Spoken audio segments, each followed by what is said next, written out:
Man, when I heard Jackson was putting out the FD3D, I'm like, hell yeah, boy, feeling them triple D's. But then I figured out it stands for flex drive. Who the hell wants that? Oh no.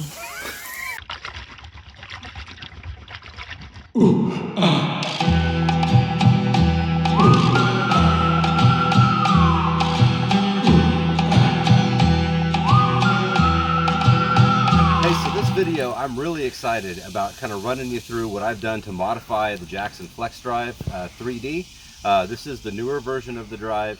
So I've made some modifications to the drive. I've kind of picked up a few tips and tricks, I think, for transporting the drive, setting it up for use out on the water. And the first thing I'm going to start with is this right here. This is my carry bag basically for the drive, so that when I disconnect it and I have it off the boat, you don't see any like bumps or bruises, and it keeps it protected. Also, one thing about sticking it in a bag like this, I do have a little bit of grease up here on the spider coupling. This on the upper part of the drive, and this keeps the drive from getting grease all over your truck or inside the vehicle. But I just made this from an old sleeping bag that I just kind of like cut up, and then you can see I kind of sewed this end up right here. Like, that's some real high quality sewing. Make sure and get a close up of that. Look at that right there. Real high quality sewing job, folks. But anyway, so I just made that out of an old sleeping bag. It's padded. I don't really care if it gets dirty or wet. It dries out pretty well since it's mostly nylon and polyester. So, that's just a good little carry bag for the drive. And pulling the drive out, you're going to notice that, one of the first things you're going to see is that I did swap out the pedals on this drive.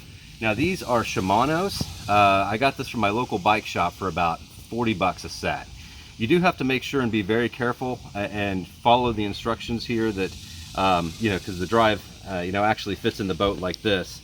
And you'll notice up here on this, you can zoom in right there, you see that has an R on it. You got to make sure and line these up, because the threading is designed for the right or left side. And so you have to make sure that you're going the right direction there.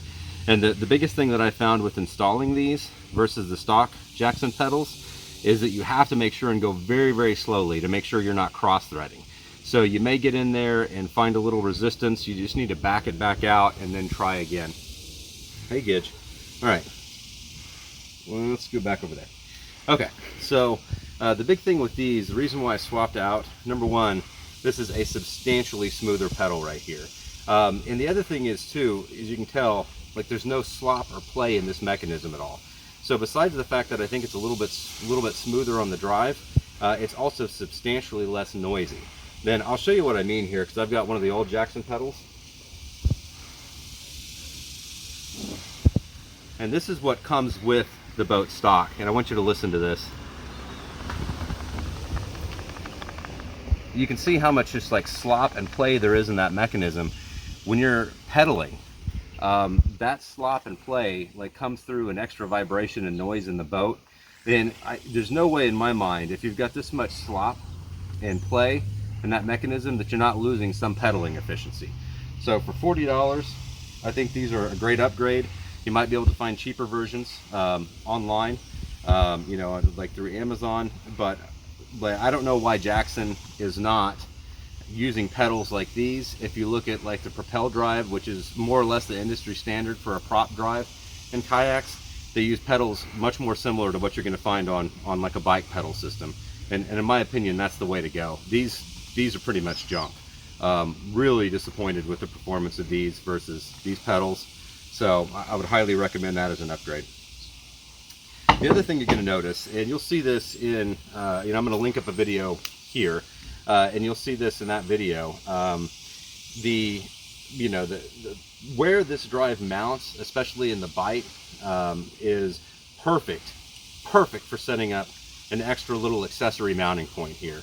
And as you can see with this, what I've done is I've taken some of Kydex, it's like ABS sheet material from Amazon, and then I just heat molded it, kind of just cut out a pattern, then heat molded it, and then zip tied it in place up there. And then I just drilled a little 1/4-inch hole right up here to mount this the Yakattack Roto Grip paddle holder in there. What I'm using this for is a net storage location. And I tell you, it is 100% foolproof. You're not having to reach back behind you to grab your net. You can get to your net quickly and efficiently. It is just in my opinion, it's the place to mount your net in the Bite FD. And you know, again, this is just an easy modification. If you've got a heat gun and some cheap kayaks, you can put that together. And like I say, that makes a world of difference in terms of getting to your net quickly and efficiently when you've got a big fish on the line, like this monster that I caught in the video that I'm showing here. So highly recommend this upgrade. One other thing I'm going to show you real quick before we get into the maintenance side is this is kind of my accessory kit that I put together. When you buy this boat from Jackson, it'll come with a little burlap bag that has basically all this stuff in it. What I've done is I've swapped this over to a cheap Apache case. You can get these from Harbor Freight for about $8. Fits perfectly for the tube of grease and the grease gun. In addition, I've got some extra T-bolts in there for track bolts for mounting the drive if I need to. Got a couple extra hex nuts in there. You'll notice this big hex nut here. This is for, I believe, swapping out the if you have any maintenance issues on like crank arms that you need to adjust. I think that's right there.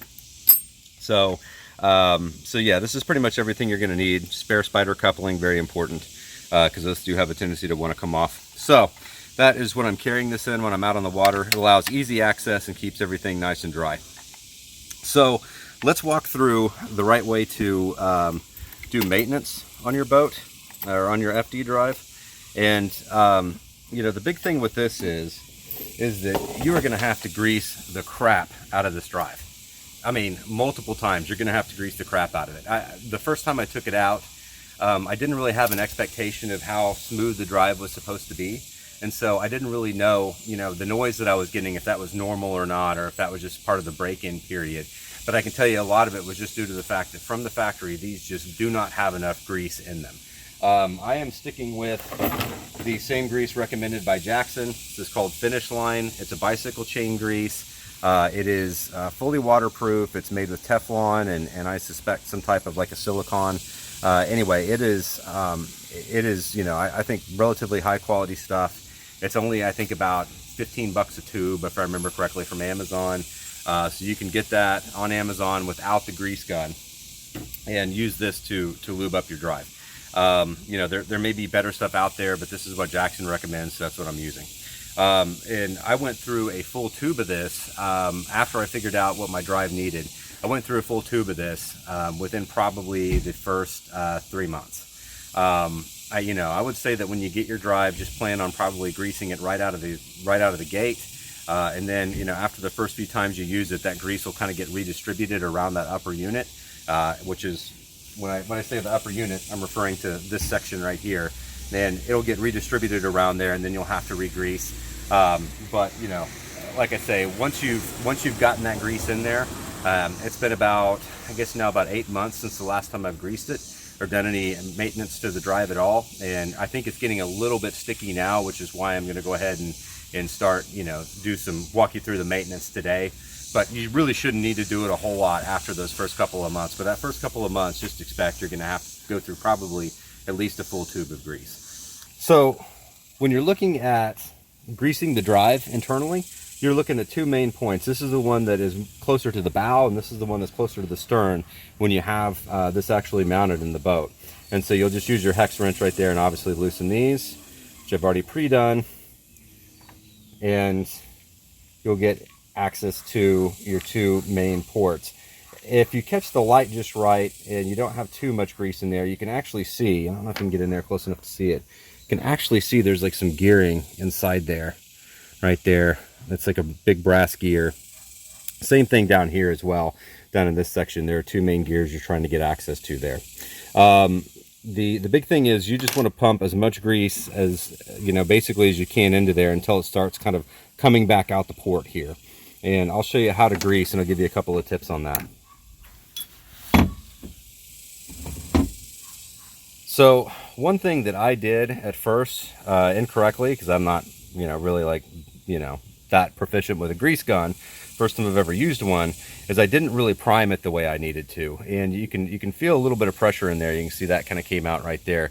You can feel a little bit of pressure, but what you're going to have to do is pretty good amount of pressure on the back side of this tube of grease first, and you'll kind of prime this like loading area right in there. And then you'll feel it when you compress this. You'll feel a little extra tension. You can tell if this is just kind of going down and like popping back out real easily, you probably don't actually have enough tension to get grease in there. The other thing you'll notice, if you look right here very closely on this, there's kind of a little point on there, and you can kind of use that as a little bit of a guide. And when you get this thing in here, and at first I was kind of bashful on this and I didn't get this far enough down into the drive, but you want to make sure that that point goes all the way inside the drive, so that when you're pressing down on this, you feel it right up against the gearing.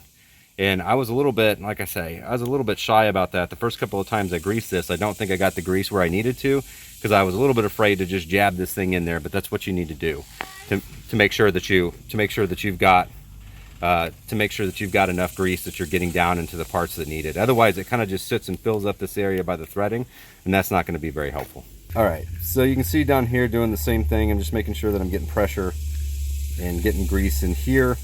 And again, you just want to make sure that you get this all the way down inside there, so that you get good, good penetration where the grease is going to be hitting the gear. Otherwise, it does have a tendency to want to get stuck up at the top around this threading, and you can see that thing is like pretty well covered in grease down there. If you want to, you can kind of just give it like a couple of cranks and just see if you feel any improvement. And you don't want to put too much grease in, because you can start to get some resistance. What I found though is after you do put a little bit of grease in there, if it does feel like it's a little bit too much, as you continue to use the drive, that grease will get kind of loosened up. And you'll also feel it'll be a little bit stiffer sometimes in cooler weather, because I think that grease just has a little more viscosity to it when it's cooler. But as you use it throughout the day, it loosens up and it's just fine. So you can see like right there, that grease is kind of trying to come out of the little, I don't know what you call it, the nipple right there, or the nozzle area. So that's probably good. There's probably enough grease in these ports. So I'll show you the one other spot that you need to worry about getting grease on, and that is right here as well. And you can see right now this is a little bit dry. So, and what this mounts up against the spider coupling, and I'll show you where that fits on against the lower unit. But I like to just put a little grease there along the sides. You don't need a whole lot here, but this does two things. Number one, where that spider coupling meets up, there is a little bit, you can see like right there how it's dark. That's actually a little bit of kind of contact rash or friction that's weakened or darkened that area.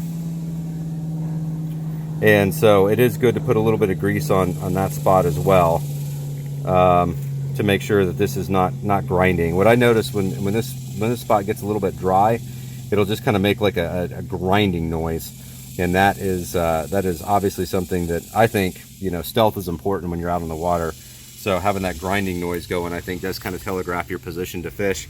So I want to make sure that I make this as quiet as possible. So you just want to make sure on that section of the spider coupling that's good to go there. So that's it for the upper unit, and now we'll move to the lower unit, and I'll show the one spot that you need to get there as well. Here you can see right here, this is the spider coupling I was talking about, and this is a good area right here to grease as well.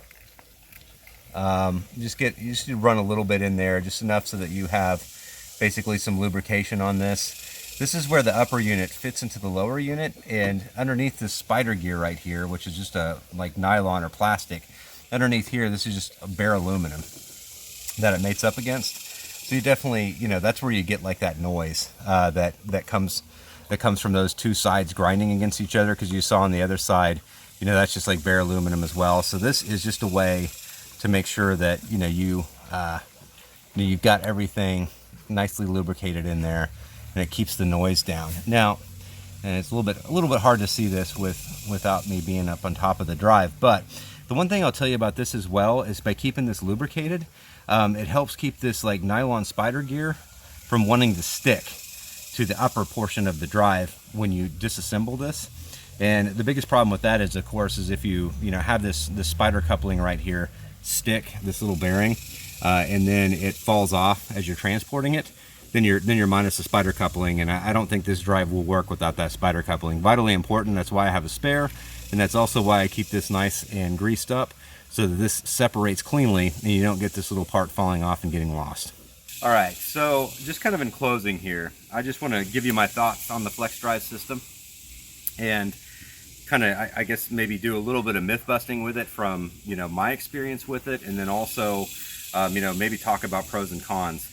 I will say that this drive, I think, has been really unfairly maligned.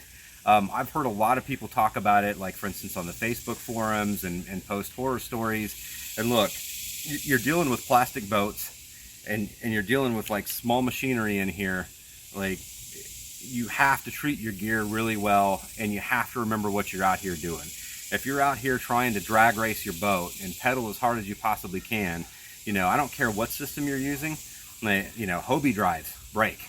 Like, native drives, brake. So, some of the things I think that you're hearing about with the Jackson drive in terms of some of the unreliability on it, I think that they have done a good job of addressing with this newer model. But I also think that some of that is also just due to user error as well. Not to say that these drives don't fail, it happens, but from what I've seen, Jackson and their customer service has been really, really responsive. And I would highly recommend getting a good relationship with your local kayak dealer, because they're going to be able to troubleshoot that for you. I know OKC Kayaks is where I bought my pedal drive and Bite FD from. They're fantastic, and I've got no doubts that if I have an issue with this drive, they're going to be able to help me work with Jackson to get that worked out. So, I really kind of want to push back on some of the criticisms that you've heard on this drive, but I will say that I think some of the criticisms are legitimate. When you've got something like that lower unit that has that flexible shaft to it, to me, in my mind, there's no way you're going to get the same kind of pedaling efficiency you're going to get out of a boat that has got like a, an actual, like, shaft drive system on it, right? It's like a solid shaft. You're going to lose a little bit of efficiency, I think, between that twisting and untwisting motion that you've got with this drive. It's probably not going to be as fast as other drives that are out there. So if speed is super important to you, like, this probably is not going to be the drive for you. I will say, though, that, to me, this has made a world of difference. Like, the ability to be able to pedal backwards and change position or maintain position in a wind is absolutely a game changer. I have stopped using most of my anchoring systems because of that.